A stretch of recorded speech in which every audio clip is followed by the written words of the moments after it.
Hello everybody. Hello everybody. This is your boy Akim C. Bande from all the way from South Africa. So yeah, as promised, that okay, I'll make a video about cryptocurrencies. Just trying to explain this cryptocurrency. So today I'm just gonna hand over the ropes to my boy Sean. So Sean is gonna take you through all the intro about Bitcoin, money, and all these other cryptocurrencies, and then on the next session, it's gonna be your boy, all the way from South Africa. This is your boy C Akim. Okay, Sean, you take over. You take over, man. You take over. Thank you, Akim. Hi, everybody. My name is Sean Lynch. I'm from Montreal, Canada, and I've been in Bitcoin since 2016. And I'm here today to show you a presentation I put together. It's called Introduction to Bitcoin, and something that I'm very passionate about. And I hope that you take this information and it fuels a fire in you to learn more about it, so that you can, partake in this new revolutionary and very disruptive technology that we have here today. So without further ado, I'm just going to share my screen. So I titled this presentation Introduction to Bitcoin. And so tonight, or on this call, if you're listening to this video, we're going to talk about a few topics here. So stay to the end because you might learn something very important. A little bit about myself. I'm from Montreal, Canada. My name is Sean Lynch. I have a background in engineering. So when I first heard about Bitcoin in 2016, I really dug deep. I really spent hours and hours watching videos, reading a few books, which I'll recommend at the end of this presentation, to really understand what this new technology is, because it's only 10 years old. So there's really very little experts out there. And the good information is hard to find. There's a lot of noise, but very little signal. So this presentation, I'm here tonight to be part of the signal for you. A little financial disclaimer, because Bitcoin is a financial instrument and we are talking about money. So this presentation is not an advertisement or an invitation for you to buy into the Bitcoin currency. Akim and I are not offering any investment advice. We're just aiming at sharing knowledge about the new technology. Yeah. And we're definitely not responsible for any investments that you make applying this information. There's no alternative to personal responsibility for you if you're interested in using the network. And we assume no liability for your application of the information shared in this video. So let me start by saying that in your quest for information, you'll find that very few people in the media understand what's going on, especially the mainstream media. So you want to be careful with that. Yeah. Very few people in finance understand what's going on, like tax accountants barely are just catching up here. People who are in technology are still trying to grasp this new tech. People in school, academia, the governments, they're still behind and trying to figure out how to regulate and control and adapt to this new technology because they let it go for so long under the radar. People that are holding and buying cryptocurrencies, might not understand why they're buying them, right? So they don't understand what's going on. Yeah. And you know what? There might be a possibility that even I don't understand what's going on. Like I mentioned before, there's very little experts in this space.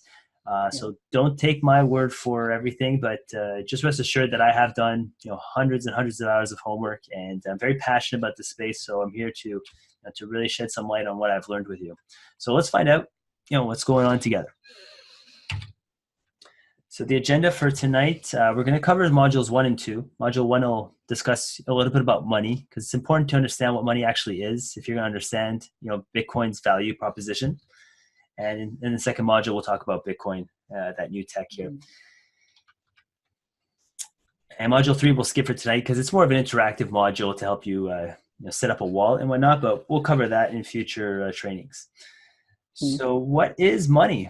Money. We're going to discuss its functions. We're going to discuss the differences between currency and money. And we're going to talk about what sound money is, or sometimes what's called as hard money. If you think back, Akim, did you learn about money in school? Did you ever have any classes dedicated to learning about, money itself? No. No, neither did I. No. We're not taught about money at school. We're not. Nope, we're not. And We're it's not. an instrument that has propelled man from the Stone Age up into space, and it's something that's been around for thousands of years. Yet we don't really talk about it in our educational system. Yeah. So, Yeah. and there's a reason for that, but we won't discuss that on this call. So, money has three functions.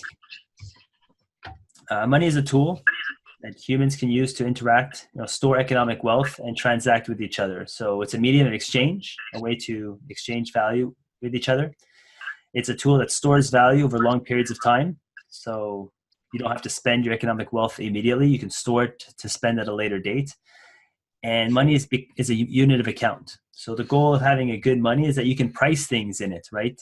So you don't have to price things in other commodities, right? You don't have to measure eggs for the number of chickens you want, or how many haircuts Yeah. you get for a number of chickens, right? So without money, we're stuck bartering. And we'll talk about bartering for a little bit, but you'll see that barter is very inefficient and not something that humans want to go back to. Yeah. So if you take out a rand, what are the units of your rand? What are the denominations that are common in your area, Akim? Like, are they And $50? Like, are they in 50 denominations, 100 denominations? What are the? yeah, like we got a 10 rand note, 20 rand note, 50 rand note, and a 100 rand note, Okay, and also a 200 okay. rand note. So yeah. So, just for people who are watching this, maybe you want to follow along. If you take out a 10 or a 20 rand note and hold it in your hand, you'll see that all these properties, that 20 rand note has all the following properties I'm about to discuss. So, that rand note is a medium of exchange. You can easily exchange it between humans, right? It is a Yeah. unit of account because there is a denomination on it, right? The number 20. So you can value things in it. Uh, Yeah. Somewhat durable, right? So it's made of paper or some sort of plastic, so it'll survive over time, right, without deteriorating. It's portable. You can put it in your wallet, in your pocket. You can carry it. It's lightweight, so it's easy for you to transport.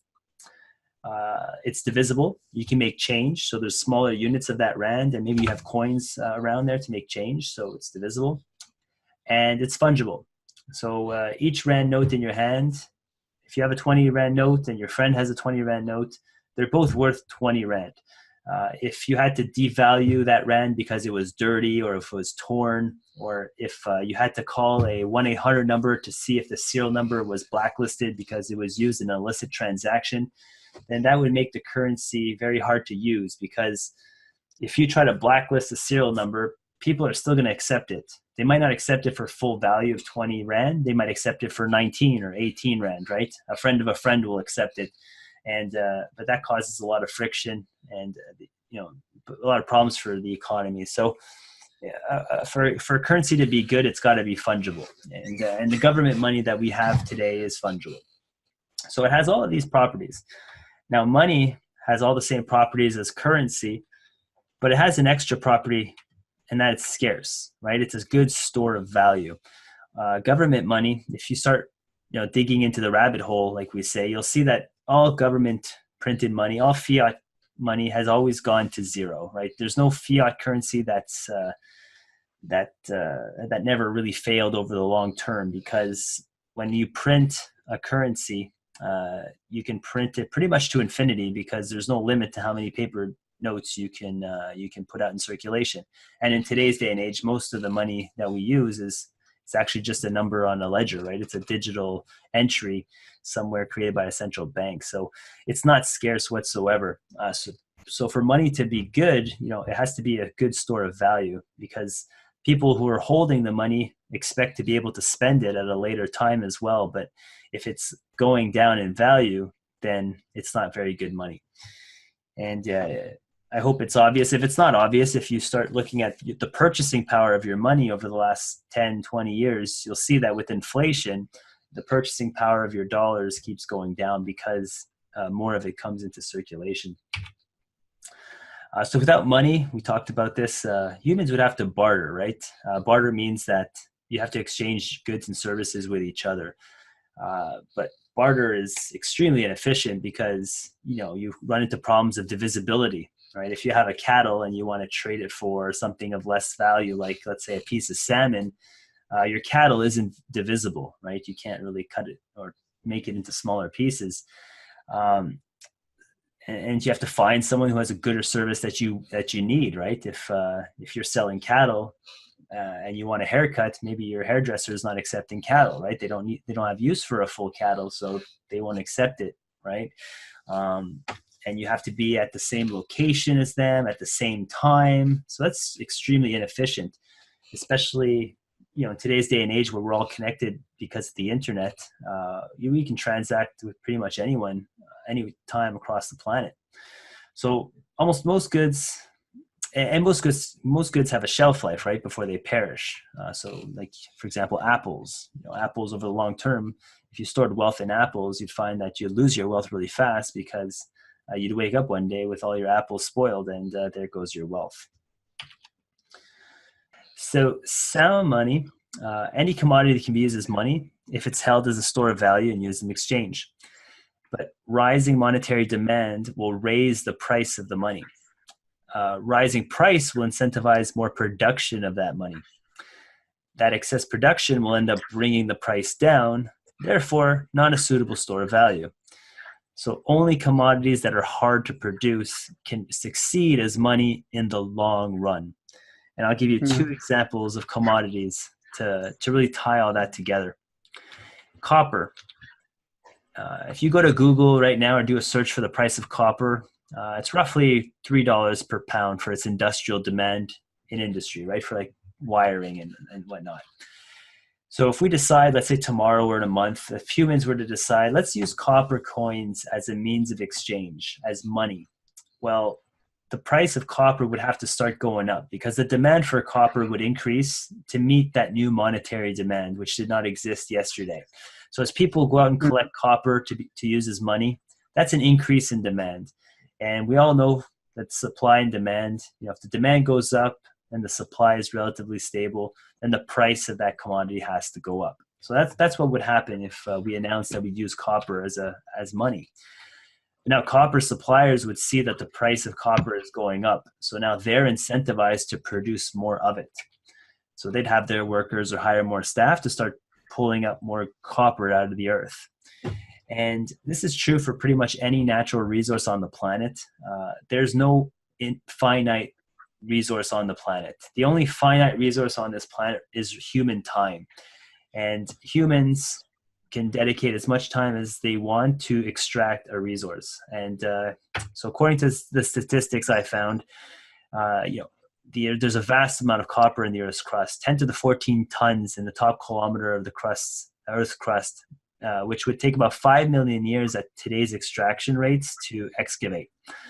So as you can see, if we were to use copper as money, there's really no limit to how much we can produce. So it would never be a good store of value because if the price of copper were to rise, copper producers would produce more of it, selling that new copper into the marketplace, hurting the savers. So if you're at home with copper in your safe, storing, let's say, $1,000 worth of wealth in copper, well, year after year, the purchasing power of your copper would start to decline because of the new production hitting the market.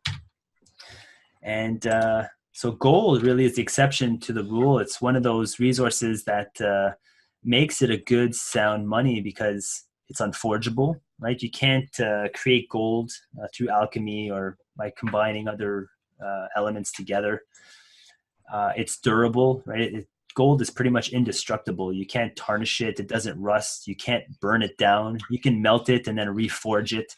All the gold that's ever been pulled out of the earth since the beginning of time is available to us. It doesn't go anywhere. It is somewhat divisible, right? So you can smelt it, make it into smaller pieces. It does have problems for divisibility, right? It's like if you went to the store, you can't really pay in gold shavings, right? But it's somewhat divisible. Gold is fungible, right? So 1 ounce of gold in my pocket would have the same value as 1 ounce of gold in your pocket, even though we're in different continents.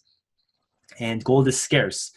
It is a scarce metal in the Earth's crust, which is hard to extract and hard to process. So it makes producing more gold very time consuming and very expensive. So that's why gold over thousands of years, when you start doing some research, has always been a good store of value, because no matter how popular gold gets amongst us, it is hard to produce more of it. But now in today's age, do we want to use gold as money? Even though it's considered sound money, right? It can't be inflated. It's a good store of value.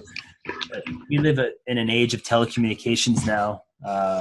We're all connected globally through the internet, through cell phones, and gold would just not make for good money in today's day and age, Yeah.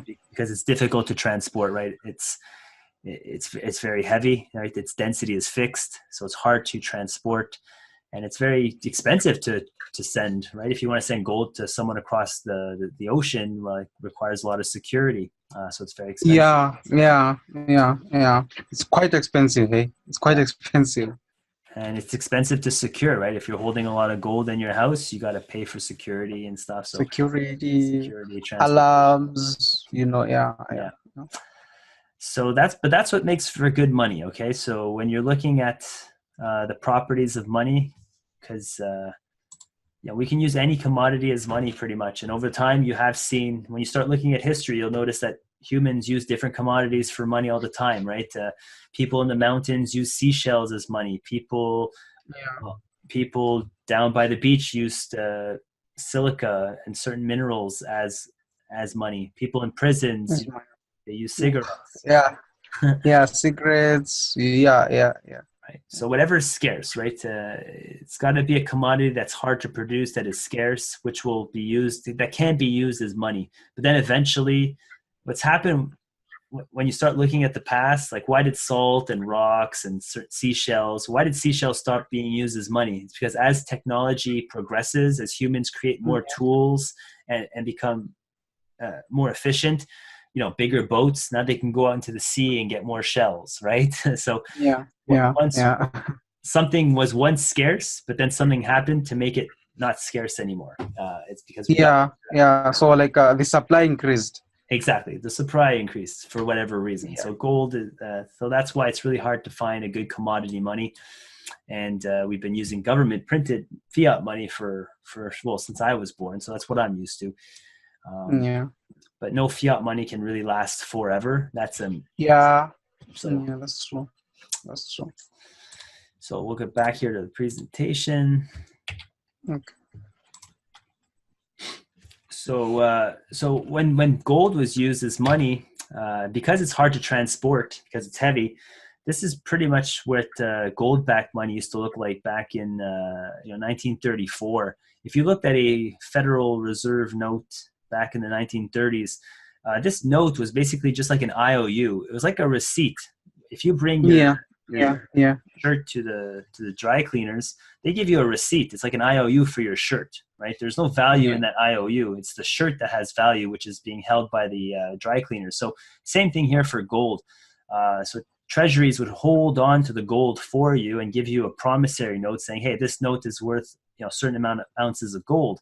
And now you've just solved the problems of divisibility and portability of that gold, because now you don't have to carry really heavy gold with you, and the gold is now very much divisible because you have promissory notes that can be divided very easily.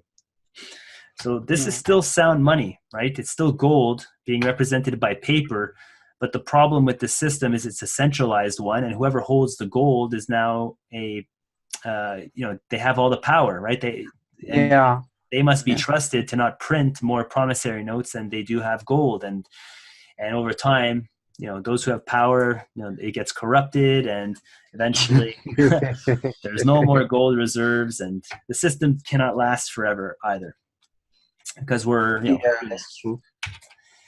So we're not going to talk about today's monetary system in detail much more than that, but if you want to learn more about how the Federal Reserve and how the current fractional reserve banking works, this is a very great book you can read called The Creature from Jekyll Island by G. Edward Griffin. Very good book to learn about today's current monetary system if you want to learn more. Oh yes. Yeah, like this book, it goes deep. Eh? Yeah, it goes very deep. But it goes deep. Definitely, it's something you might want to read after you you understand Bitcoin. So just to recap, Yeah. yeah, I'll test you, Akim. Can you name the 3 functions of money that we discussed at the beginning of this presentation? Three functions of money. Yeah. It's a means of exchange, store of value, and a unit of account. And some important characteristics we discussed, money's got to be portable, it's got to be divisible, it's got to be unforgeable, it's got to be fungible. So these are characteristics that you want to look for when deciding what to use as money, right? And an important one is it's got to be scarce. It's got to be hard to produce. And if you don't have all these characteristics, then you can't really be used as money. Like would we ever use apples as money? No, because they're not durable, right? If you had $100 worth of apples in your basement, a week later you'd be poor because your apples all rotted, right? So not every commodity can be money, right? So there's certain characteristics that you have to look for before you say, you know what, this could be good money. And there's not many commodities on the planet that can be good money, which is why it's very hard to find a replacement. But Bitcoin has a shot at becoming sound money, which we'll discuss in the next module. Okay. Let's recap what sound money is. Well, sound money is money that's sound, meaning it's hard to produce. Yeah. So that brings us to module 2. So the exciting module, the new technology, the one that everyone's talking about in the media, that's a big bubble or a Ponzi scheme, or don't let the mainstream media scare you off about learning about this technology. So Bitcoin, we're going to discuss the original white paper, the idea of Bitcoin. We're going to talk about how money is centralized versus decentralized ledgers, and we're going to talk a little bit about mining and the security of Bitcoin. So here's the Bitcoin white paper. I invite you to read it yourself through this website here. Bitcoin, oops, sorry about that, guys. The website is bitcoin.org/bitcoin.pdf. Now, it's okay. I will post the links in the group. Okay. So I'll post the links in the group. This will bring you to the Bitcoin white paper. This is basically the idea of Bitcoin on paper. And here's the abstract. We're not going to read it all, but just maybe the first sentence. So here's what Bitcoin was designed to do. Bitcoin is a peer-to-peer electronic cash system. Purely peer-to-peer version of electronic cash that allows online payments to be sent directly from one party to another without going through a financial institution. So what does that mean? When the internet came around, the internet is great. It connects all of us, but we can't make a payment. Akim, if I wanted to pay you right now, if I want to send you 20 Rand, I can't really do it through the internet. I have to use a third party, right? I have to use an intermediary. I have to go through my bank, through PayPal, Western Union, or any sort of MoneyGram, right? And so these third parties are in charge of basically, helping me transfer you funds. But we'll see the good and the bad with this system here on this presentation. So.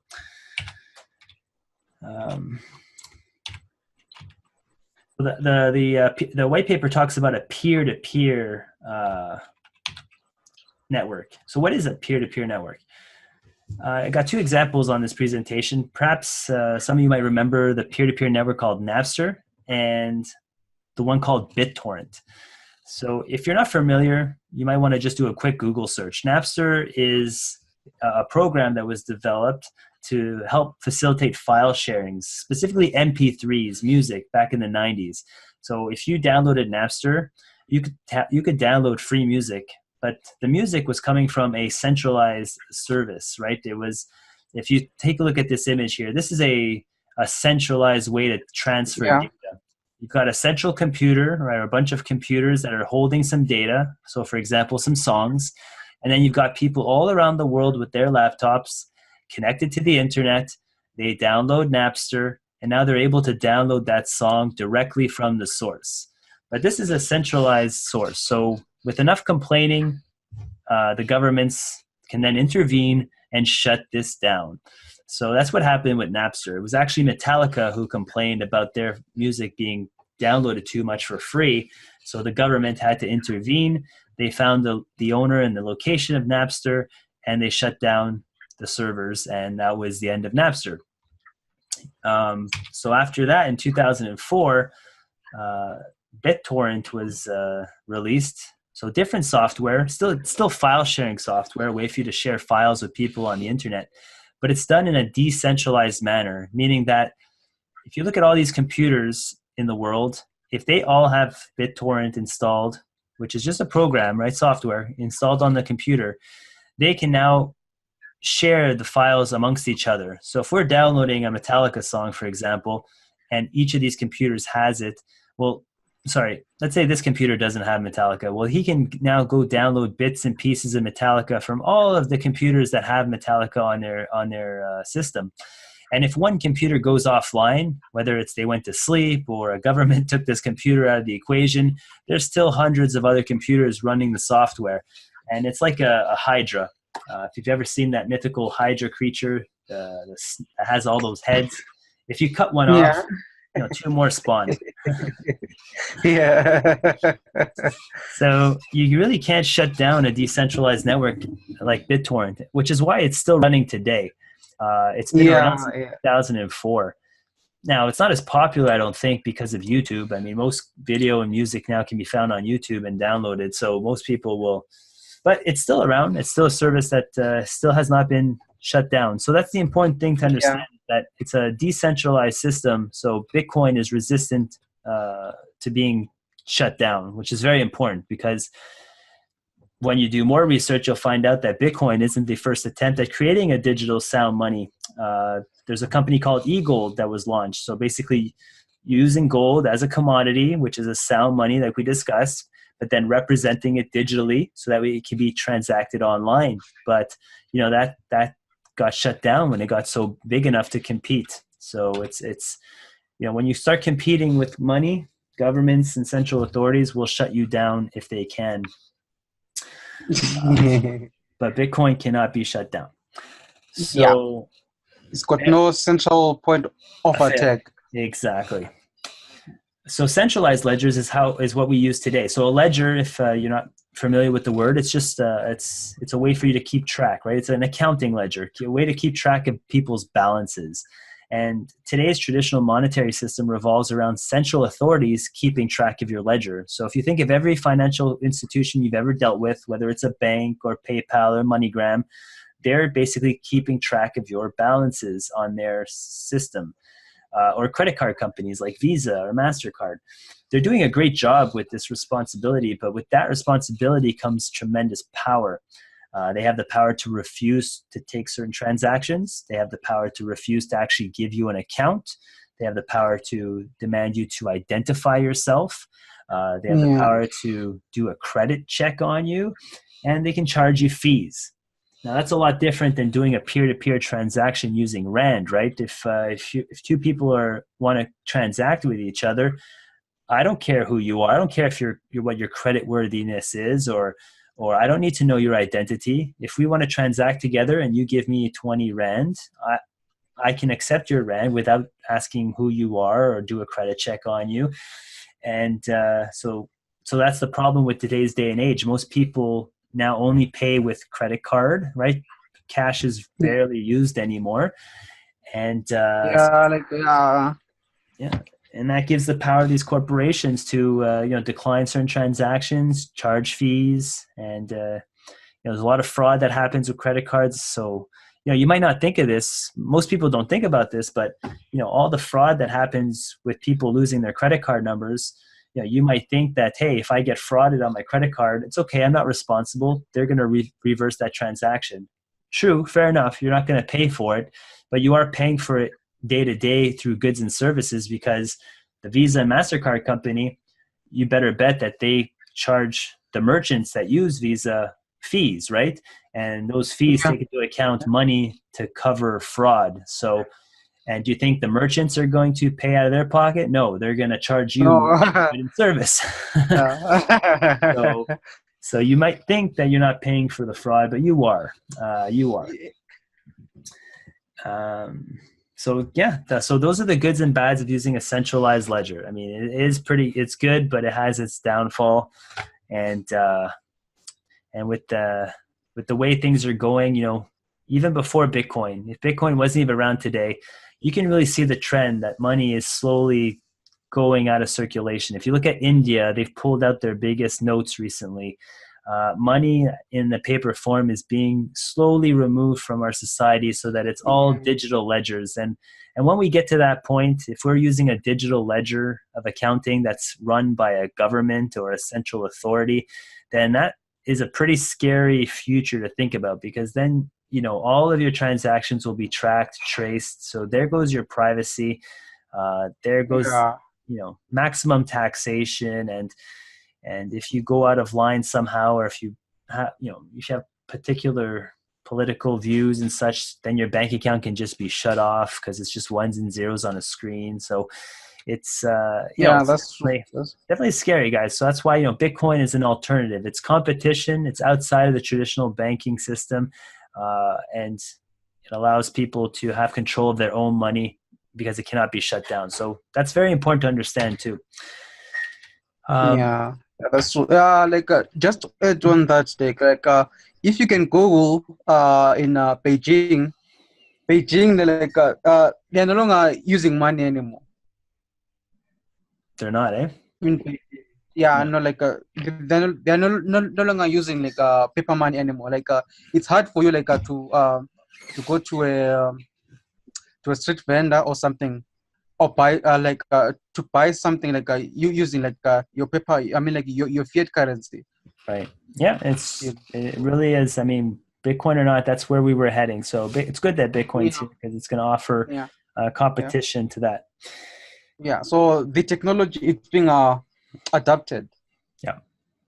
Yeah, So yeah, so what's a blockchain? You might have heard the word blockchain a few times in this space, and I don't want to confuse anybody, but basically, a blockchain is just it's a ledger that's maintained on many, many different computers. So instead of a centralized ledger, like a database, like held at your bank or PayPal or Visa, they hold your ledger in their centralized server somewhere on the planet, and they might have one backup, right? In case their primary servers go down, they have a backup of the records. But a blockchain is basically a way for the records to be kept, but in a decentralized manner. So over thousands and thousands of computers across the planet. And I'll give you an example here that should help you understand what this means. So picture yourself at a poker table, like these people are playing poker here. Now imagine you showed up to a poker game, but you had no poker chips and you had no cash. How could you keep track of everybody's score so you could have a fun night playing poker? Well, the first idea that comes to my head is that, hey, why don't we all take a piece of paper and a pencil, and each person is responsible for writing down everybody's score. So you write down all the players' names on the piece of paper and everybody's starting balances. Now, yeah, every time you play a hand, you play out the hand, and then you update everybody's score. So who lost money, who gained money, and you continue. You play the next hand, right? Everyone updates the score. Now, every 10 minutes, you stop playing poker. So the dealer stops distributing cards, and everybody around the table then compares each other's notes to see if everybody is in consensus. So everyone agrees on the state of the balances. If everybody agrees, we can continue to play. If someone tried to cheat and add an extra 20 Rand to their balance, well, that's an opportunity for everybody to say, you know what, that's not true. You should have 20 less, and then correct the yeah, mistake or refuse that yeah, transaction. And so that's what a blockchain is. It's basically every 10 minutes, you've got a list of transactions that occurred.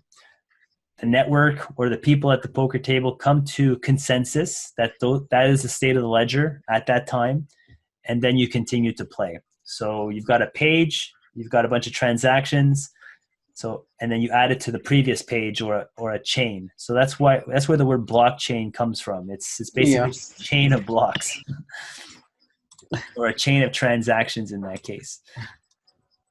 And that's how you can play poker without any chips, or how Bitcoin can operate. So Bitcoin, so the next step in the Bitcoin network is the miners. So in order to verify the order of these transactions, because so now we've kind of got an idea about how Bitcoin works. So every transaction that's announced to the network, when you do a Bitcoin transaction, you're basically announcing three things to the network. A, what your account number is. B, how many Bitcoins you're looking to send. And C, which address or which account are you sending them to. So when you initiate a Bitcoin transaction, you're basically sending out, broadcasting a message to the network. These are the three things you'd like to do. And because it's a global network and anybody can join, well, there has to be a way to order the transactions because it's happening all over the place. So the way Bitcoin solves this, and to prevent people from double spending their coins, for example, hey, how do I know the 100 Bitcoin I sent to Akim, I'm not going to try to spend that same 100 Bitcoin and Yeah. salary, right? So the Yeah. miners solve that problem through doing what's called a proof of work. So miners are independent network of computers across the globe that are competing to verify transaction order. So much like Visa and MasterCard have spent thousands or hundreds of thousands of dollars on their infrastructure, their servers to maintain Oh them. yeah. Just to approve like the transactions. Right. So they have to keep track of their ledgers and they use computers and electricity to do so. Yeah. Bitcoin works the same way, but the computers are basically independent and decentralized. So anybody can join the network and mine Bitcoin. You're basically just buying computer hardware. You're setting it up and you're letting it run. So not everybody's going to mine Bitcoin because it does require capital. It requires some knowledge, like some computer programming skills and whatnot. So, but there's enough people that can do it. So Bitcoin mining does require capital expenditure. There's operational costs to it, like the computers, the electricity, the maintenance, the cooling, the security. So why are people Internet. The internet costs? Yeah, the bandwidth. Yeah. Yeah. So why are people doing this? Like, why are people proactively spending all this money to secure a decentralized network? It's because of the way the system is designed. The monetary incentives for doing so. So the currency, which is called a Bitcoin, is issued to people that help secure the network and verify to compete in the verification of the transactions. So unlike our current monetary system, new currency is issued by central banks. Yeah. But in Bitcoin, the new currency, the new coins are basically distributed to those who help fortify and secure the network, called the miners. And this Yeah, man. Because like this is quite interesting because if you try and just if you try and print out the fiat currency, you're gonna be in trouble for it. But with BTC, you can actually buy your own equipment. Yes. You can actually buy your own equipment and also mine. Like this currency, you can actually produce it on your own. Yes. Now it's quite technical and expensive to do these days, but there are ways to do it. And we'll have ways to talk about in future calls on how you can. Yeah. We'll cover it on the next chapter, on the next video. Yeah, because there are ways to get involved in cryptocurrency mining these days. But we'll cover that in a future video. All right. So before, the bottom slide here is so basically that the miners are. So what are these computers doing? This proof of work we talked about, they're just solving a mathematical problem. It's a hash function called SHA-256. Now, all this. I'll explain a little bit what it is. I mean, you don't really. It's kind of like your car, right? But the thing is, I think it's going to take time, eh? It will. It's a complex. It's a complex subject. Right. So maybe we can skip over it. Like, you drive a car, you don't know how the engine works. You use the internet, you have no idea about the protocols that run it. It just works. So we might skip over this, not to confuse you all. But for those who want to learn more, I'll gladly discuss this with you all. So let me skip through these slides here.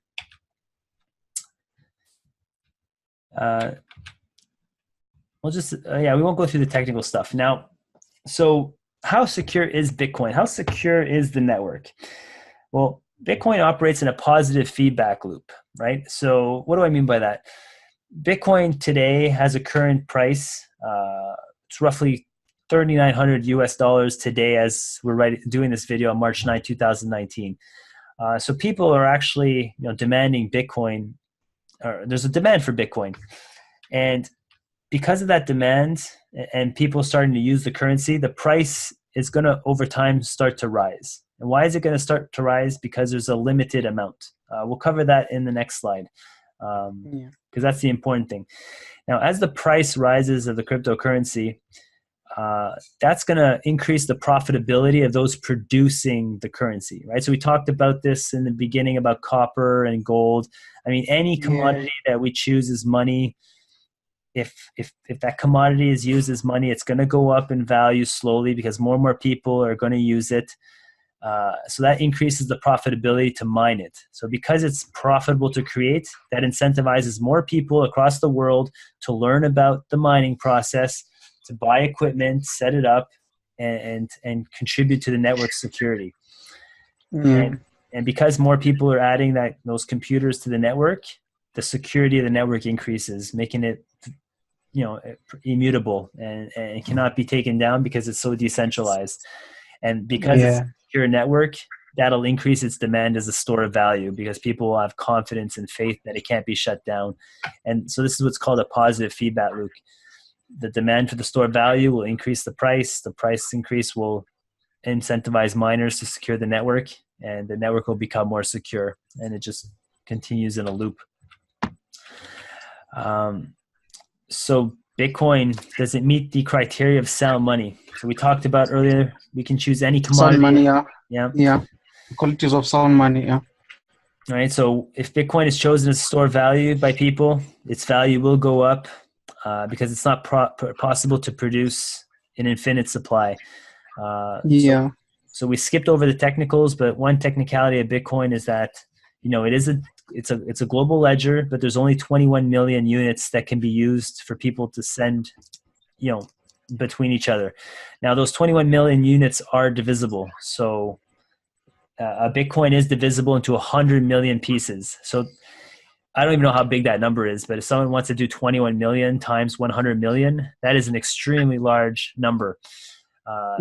So there's plenty of micro, we call them a Satoshi. So if you take a Bitcoin and divide Satoshis, Satoshis. Yeah, it's kind of like my dollar here in Canada. I can divide into 100 pennies, right? So a Bitcoin can be divided into 100 if you can check your okay, for example, if you can take your 100 rands, you can divide it into so many parts. You can either divide it into maybe 10 tens, 5 20s, or you can mix up the coins, the 5 rands, the 2 rands, the 5 cents, the 1 cent, Now we skipped over the technicals, but one of the technical things is the brilliance of Bitcoin is that it always takes on average 10 minutes to solve the next block, which means that you can't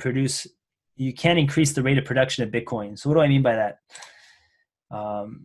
Once again, we talked about the production of copper. It's very important to understand that any commodity we use as money, as people start to use it and the price starts to go up, people want to create more of it and fast because it's profitable to do so. Bitcoin, no different. If the price starts to go up, and we saw that in 2017, if you were following the price of Bitcoin, it reached an all-time high of near $20,000.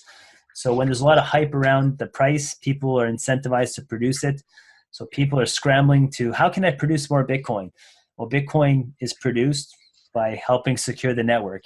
But if more people try to secure the network, that would mean Bitcoins would be produced at a faster rate. But the network scales itself so that on average, it always takes 10 minutes to produce. So without getting too technical, that's the brilliance of Bitcoin, is that no matter how popular it becomes, if Bitcoin was $1 million tomorrow, you could not produce more of it faster because the network scales. You can't. Exactly. You can't. It's it's got a fixed time. It's got a fixed time. Yes, and that's the brilliance. And that's why it's considered sound money, because no matter how popular it is, you can't produce more of it, and because the supply is relatively fixed as the demand increases, the price is going Yeah. to go up. It's a limited supply. Yeah. Yeah. Now, Bitcoin can't be used really as a unit of account today because it's very volatile, right? It's hard to do commerce when your currency fluctuates by thousands of dollars in the span of a year. We don't see that in the Forex market, right? So with the currencies that we have today, if you sell $1 million of US dollars for euros, you're not going to affect the value of the US dollar because there's so much liquidity. And that's what could happen with Bitcoin as more and more money comes into this space, because it's a very small space right now with only a few $1 billion of value, like 65 billion or something. When you compare that to the Yeah. current Yeah. markets, when you're looking at gold has a valuation of $7 to $8 trillion. As more and more of that, as more and more money comes into Bitcoin, eventually the price will eventually stabilize, so that there's Yeah. volatility. And at that point, then you can start pricing things in Bitcoin. So, the question won't be how many rand does that chair cost. It'll be how many satoshis does that chair cost, Yeah. Yeah. and that's when you'll know that Bitcoin is mainstream. So until that day comes, though, this is an opportunity of a lifetime, because we're being introduced to a technology that could potentially disrupt our current monetary system. So by having some of that in advance, you're going to be ahead of the curve, and because the value will Yeah. have to go up. So that's the interesting way to look at it, is knowing about it before Yeah. others do. Yeah. Because the goal here is to accumulate as many bitcoins Right, as we can for now. because At the eventually, moment. if it's Yeah. used by enough people, then the opportunity to profit from it will be gone. You'll just be a user, right? Because the Yeah. volatility will be gone. So let's go on here to the next slide. So Bitcoin does satisfy the properties of sound money because it is unforgeable. You can't create Bitcoins. It's not a file that you're used to on your computer, like a photo or an MP3 that you can just copy over and over and send to different people. Bitcoin is just a ledger, and those ledger entries can only be updated through the mining process.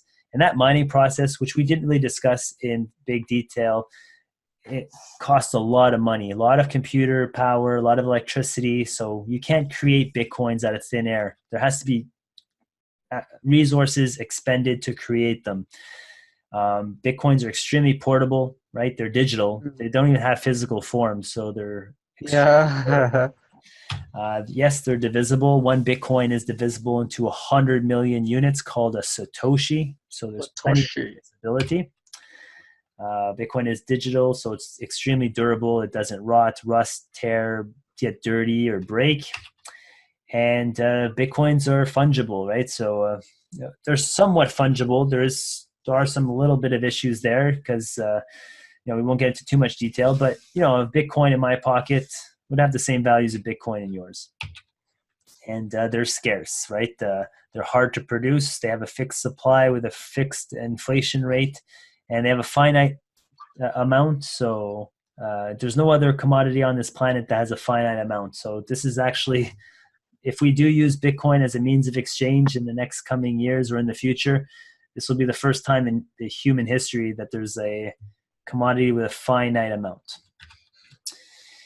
So here's an interesting fact. So Bitcoin was launched in 2009, right? On June 3rd, I believe, was the Genesis block of 2009. So Bitcoins had no value at the beginning, right? It was just a bunch of, it was a niche project with computer programmers and libertarians and such. On May 22nd, 2010 is the first recorded transaction ever where somebody accepted Bitcoins as payment for a service. I put the link here in the presentation. Akim will share it with you. It's a forum where you can see someone asking to pay for pizzas with his Bitcoin. So this pizza will always be remembered because 10,000 pizzas back on May 22nd might have been worth about $25. But at today's rates, or at the all-time rate of $20,000, you can see that those were very expensive pizzas. Yeah. This next chart that I got here from Business Insider, it's a chart that The two columns I want you to pay attention to is the mobile subscriptions here, mobile subscriptions, and safe Yeah. drinking water. So here's the Earth's population in billions. So this is an old chart, dates back to 2012, but it's still relevant today. We can see that this chart shows about 6 billion people on the planet have access to a cell phone with the internet, but only 4.5 billion people have access to safe drinking water.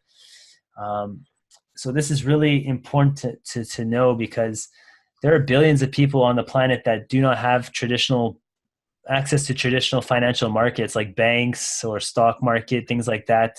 There's only a very privileged amount of people that have access to those Yeah. financial services. So people that are unbankable, people that don't have photo ID or whatnot, that don't have access, but they have access to a cell phone. So this is going to be groundbreaking for people like those, because now with a very cheap Android phone, you can download an application for free, which gives you access to a network to transact with people without permission. So people now will be able to do commerce, trade, anything that they want with anybody in the world, because we're all connected through our phones anyways. So uh, Yeah. this is really what is fascinating about Bitcoin, is that without permission, nobody can stop you. You have a phone, you can download a Bitcoin wallet, and now you can accept goods and services for payments, and you can send payments through a network that's outside the current financial system. And that's really what's exciting about this. Here's an article from CoinDesk showing the amount of venture capital. So venture capital is just basically money, raised into startups, right? So this is the venture capital funding recorded between 2012 and 2018. So we're looking at something over $4 billion. So I included this chart because, if you're not paying attention, I mean, the millionaires and the billionaires that provide venture capital are paying attention, right? If over Yeah. Yeah. Yeah. so, if rich people like Sir Richard Branson, Bill Gates, Ugh, Tim Draper, you don't know. You don't know how hungry I am just to explain this chart, man. But yeah. anyway, like for time's sake, continue. Well, that's it, man. I Continue. mean, if these guys, these guys are investing billions of dollars into startups and infrastructure. So, things like wallets, user experience, things that are going to help the ecosystem hit mainstream. So, if they're investing this much money, they're not doing it out of the kindness in their heart. They're expecting a return on their money. So, they're expecting this to have a long future. So, if they're doing it, why aren't you paying attention? Yeah. Yeah. Um, so that's pretty much it. I want to finish up here this module with just something for you to think about when it comes to new technologies using old infrastructure. Anytime in human history that there's a new disruptive technology, it's always going to be slow to start because it has to be carried by the old infrastructure. And because it's slow to start, people, that'll give people the opportunity to say things like, hey, look, this new technology is not working, it's super slow, oh, the criminals are using this new technology, it must be fraud. And there's plenty of examples in the past where this has been the case, and one is the automobile. So if you go back at the beginning, Yeah. when the Yeah. automobile was created, when horse and carriage were the main source of transportation, do you think the very first automobile that hit the streets was uh, accepted by the population? No, it wasn't. No. The car, it was slow, it was dirty, it was loud, and it's not like it had paved roads. There was no paved roads to ride on. It had to Yeah. ride on rough ground with horse manure and holes on the ground. There was no gas station, so it would run out of gas one block down the road, and they'd laugh at it. Look, it doesn't even get around with no gas. Oh, it's Yeah. dangerous, right? So that's the type of stuff that, even though the car is the better technology, it takes a while to take off because it has to prove itself using old infrastructure. True. And on top of True. that, governments never make it easy either. I mean, with government regulation, Yeah. Yeah. Yeah. like look at this regulation. If you look up the Locomotive Act of 1865, it's called the Red Flag Act. So if you were using a car under this regulation, you had to have three people. Uh, man, like like So no, continue, man, continue. yeah, so for those watching, I mean, the Red Flag Act, it was a regulation by government saying that you had three people needed to man a car. So you had to have an engineer on board in case the car broke down. You had to have a Yeah. conductor, the one driving the car, and you had to have a third person, 50 yards ahead, waving a red flag to wave to warn, pedestrians that hey, this big scary machine coming at 3 miles an hour is coming, right? So Yeah. and so those regulations, that slows the innovation because now only the rich have access to this new technology because you have to pay for Yeah, it. You have to hire these people, yeah, and the technology is new, it's expensive. So it's always the very rich people that have access to the new technology first, exactly. and then Exactly. before it gets available to the masses. And then of course, Exactly. criminals will use new technology always first, right? If there's a new technology that comes out like a cell phone, of course they're going to use the cell phones to do the crimes and Yeah. cars to do the crimes. It's normal. So but there's more, eventually the good people will also use the technology, and then The more it gains its popularity. yeah. Because man, like to be honest with you, the masses, they don't have access to these upcoming inventions. For example, only the elites were allowed to invest in stocks, forex, indices, and all. Well, this is a new technology that yes, which is anybody can get into right Yeah. now, right? Because it's available to everybody. But we're not here. You don't want people to just jump in without doing their own personal research, right? Yeah. So, True. one final example before we end this. So it's the modem, right? So this sound you won't be able to hear, but it's just the sound of a dial-up modem. So for those who were around when the internet started, it's the same thing with the internet. There was no infrastructure for the internet to transmit data. All we had was phone lines, right? Big telecommunication companies that had phone lines installed for people to make calls. But then when Yeah. people decided to transmit data, what they did is with the modem, right? They would make that weird noise, tie up your phone line, Yeah. Yeah. and that would allow you to transmit data over your phone line at a very slow speed. Now, do you think people were very receptive of the dial-up modem in the very beginning? No. Nah, This is nah. this is slow. They all thought that okay, this wasn't reliable enough, Yeah. Well, why? for Because it's using older infrastructure, right? It's trying to prove yeah, that data technology is better, but I have to prove myself on a phone line, and a phone line is not optimized for data transfer. It's designed for voice transfer. So yeah, people will naysay the technology, saying it's slow, it's used by criminals. Only criminals go on the yeah, internet, yeah, pornographers, and and uh, and then eventually, oh, yeah, and phone companies will ban your account because you start making long distance calls over the internet, right? So we're yeah. seeing that with Bitcoin and banks. They'll lock your account, but that's a different. Oof. So Because man, history always repeats itself. exactly. So that's it, History guys. always repeats itself on whatever invention that that comes up. Yeah. Always the governments and all, they always intervene. They always want to try to intervene so that okay, they can they can actually access this technology for themselves first. Yeah, and eventually, the new infrastructure rolls out. So in the case of the car, right? Eventually, the paved roads Yeah, came out, and now the cars are everywhere, and that blossoms. That opens the door for new innovations, right? Because after the paved roads yeah, came out, well, now you see skateboards and rollerblades and all these things that didn't exist before. For the internet, yeah, once the data lines, the fiber optics, and all that new infrastructure was laid out for data yeah, transmission. Well, now we don't need the yeah. old phone lines. We can do phone We better don't, on yeah, data, right? We can do video yeah, calls now on data, so we can get yeah. Exactly. and better quality, right? So, Exactly. Yeah. so it's the same thing with Bitcoin. Bitcoin's a new technology operating on old infrastructure. We're still relying on banks to onboard, right? Transmit fiat to Bitcoin, and the wallets, the user experience isn't quite there just yet. It's kind of like email in the 90s, right? When email first came out, only a certain few people could use email because you had to be technically gifted.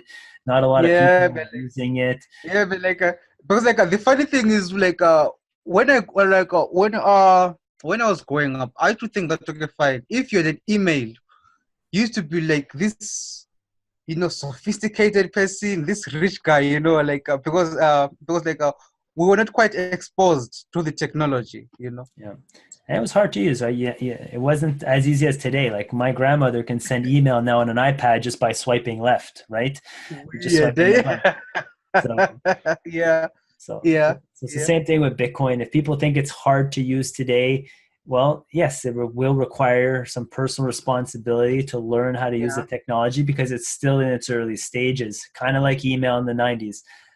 yeah, But yeah. so, do you want to ignore the new technology just because it's a little bit difficult to use now, or do you want to educate yourself, take some personal responsibility, and perhaps get involved with this new technology before it hits mainstream?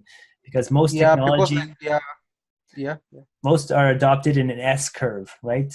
So you've got the early innovators, the risk yeah, takers, and then it yeah, goes up man, like really yeah, fast, right? yeah, So, yeah. So like as for us, like what we're trying to do here is we're trying to actually teach people, to adopt this technology before like it hits the mainstream. yep. It's pretty much summarized here in this slide here. So Bitcoin is definitely not a get rich quick scheme.